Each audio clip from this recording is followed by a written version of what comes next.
Welcome back to Wristwatch Deep Dive. Today I'll be talking about a friend's watch, the Seiko Prospex Diver. I'm not a dealer or flipper. I'm not selling the watches I cover. In this case, I'm just highlighting a watch I find interesting and that's in my friend's collection.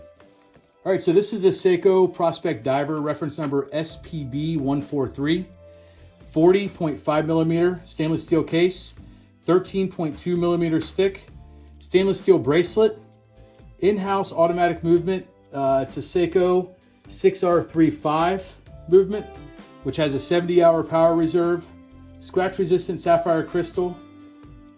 This has a ceramic unidirectional dive bezel, screw-down crown with hacking seconds, has a date complication at the 3 o'clock position. There's no cyclops on the date complication.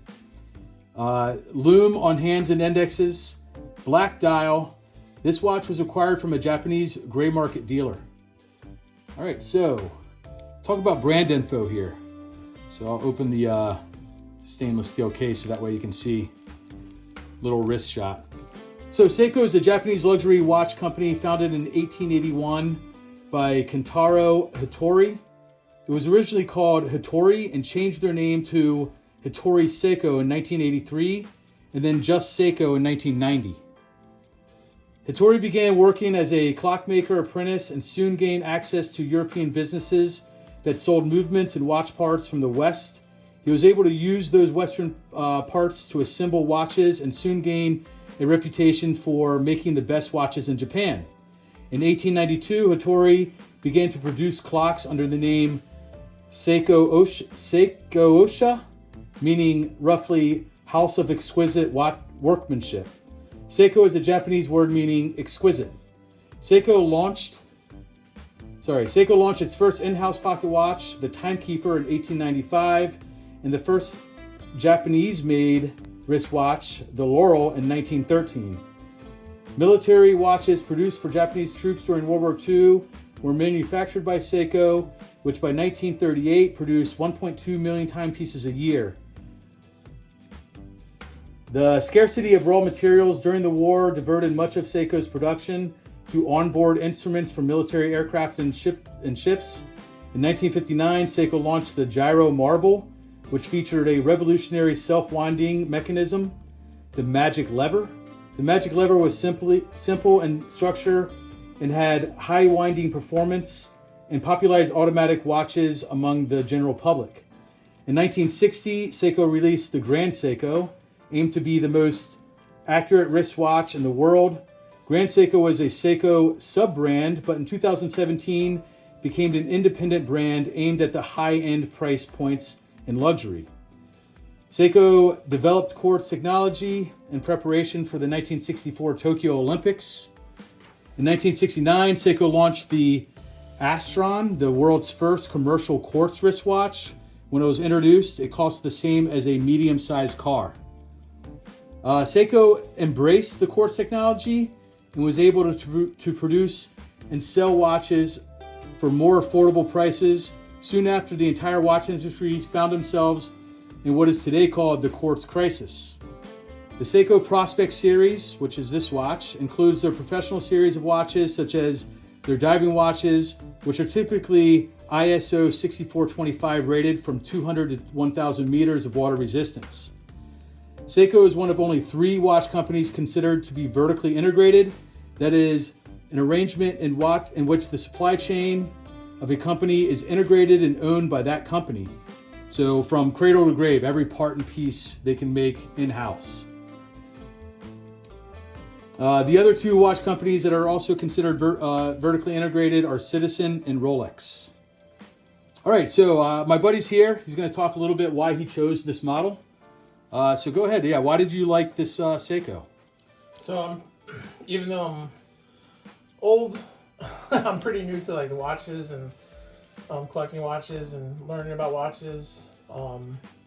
But I knew I wanted to get a diver, and I've always been sort of interested in Japan and Japanese things. I have a degree in Japanese, and so it just kind of made sense to look at Seiko because when I first started looking into watches, it was pretty quickly apparent that you can get a lot of value for your money.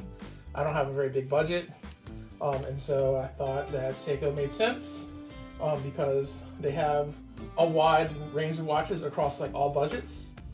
So that's what led me to Seiko. And then once I knew I wanted a Seiko, and once I knew I wanted a diver for like my first watch, because this is the first watch I've ever owned. The SPB 143, just watching YouTube videos, etc., and doing research online. It had like a lot of really good reviews. It's like kind of a, I don't want to say homage maybe, but I know like one of the original divers is 62 Moss. This is supposed to be kind of like in that same venue, I guess, or that same sort of feel. And then there's lots of watch videos that talk about how this is a really good watch for like a one watch collection.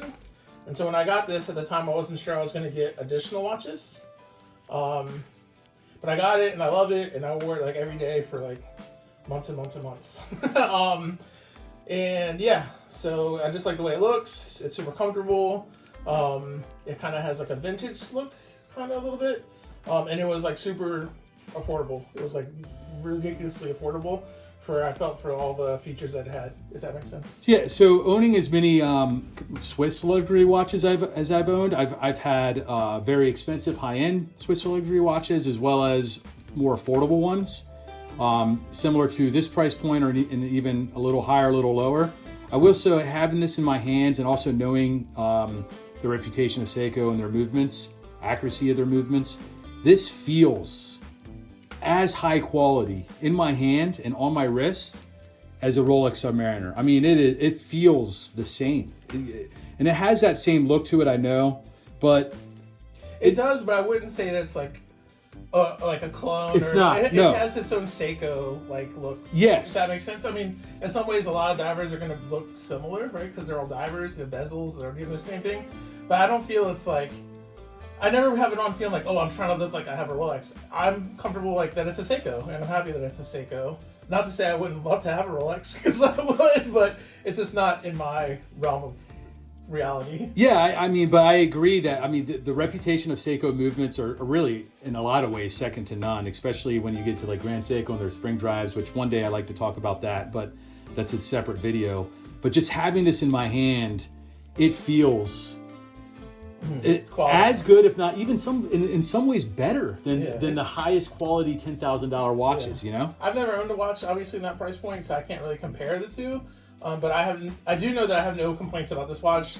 It's very comfortable. It's very dependable, and I personally think it looks great. And I've had people ask me like, "Oh, what watch is that? What watch is that?" So that always feels good. All right, so he's my buddy here is he's only visiting, so he doesn't have the box, which is fine. But we'll go ahead and do a Lume shot. So let me hit the lights, and we'll talk about the Lume. All right. All right, so this Lume here is above average. So I would rate this Lume similar in ease of how well it's easily read as the Omega. The only thing I don't like, and this is personal preference, I prefer blue Lume over green, and this has a green Lume. But that's just like aesthetically, I like the blue Lume. But the indexes and hands are super easy to see. I like how the dive bezel pearl is illuminated, as well as the second hand, which you don't see that a lot on Lume watches. So definitely above average, easy to see. It looks like it lasts a long time. I've talked about this before on camera. It's very easy to see, but even naked eye, it's very easily seen Lume. Do you have any opinions on it? That's just my personal opinion. So I think like watches are really interesting. That some people are like really into bezels and they want to hear this like loud clicks. Some people are like really into Lume. And they like really, for me, like I'm just more sort of interested in the overall aesthetic of the watch. So I'm not like a Lume guy or a bezel guy, right? But I do think that it's very readable. And I do like that. Personally, I like that it's a green. Simply because green's like my favorite color, if that makes sense. Yeah. But I can see people like blue, but I definitely have, used the Lume feature in terms of like, needing to see what time it is at night, and it seems like it works pretty well, so I'm happy with it. Yeah, all right. I'll get the lights back here as soon as I find the switch. All right, so this is the Seiko Prospex Diver. It's a beautiful watch. I love this watch. I can easily see adding one of these in my collection. Let me know what you think in comments of this video, or you can email me at wristwatchdeepdive@gmail.com. Thanks for watching. See you next watch.